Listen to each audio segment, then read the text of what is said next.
วกเราอสมไม่เคยยอมนะต่อต้านโรคภัยอสมขอทุ่มจิตเทใจช่วยเหลือคนไทยพวกคนไทยให้รุ่งเรืองโรคร้ายทำร้ายมาใดก็ช่างพวกเราทำใจกับไทยรุ่งเรืองอสมขอส่งทั่วมุมเมืองเข้าใจเรื่องบนทางปฐมพยาบาลเชิญองค์พระผู้มีพลและพระเจ้าจากที่ห้องเหนือดวงดาวจิตกุศลเพื่อทุกคนเพื่อเป็นทานอสมให้มันสรรสร้างสังคมไทยพวกเราอสมมุ่งมั่นต่อ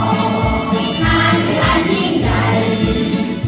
ทำงานน้อมนำให้คนไทย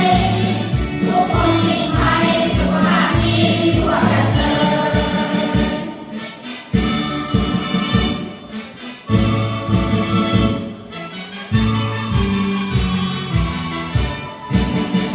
พวกเราอสมไม่เคยยอมนะต่อต้านโรคภัย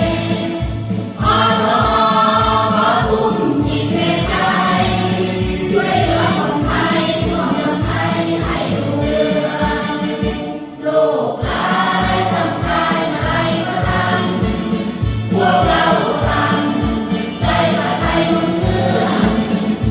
อสมขอส่งทั่วมุมเมืองเข้าใจ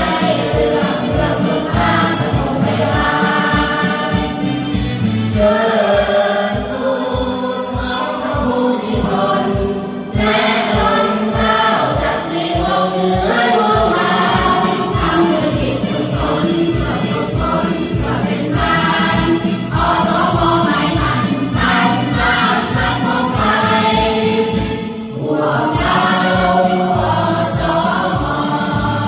มุ่งมั่นต่องานที่อันยิ่งใหญ่ทำงานน้อมนำให้คนไทยทุกคนสิ้นภัยสุขภาพดีทั่วกันเลย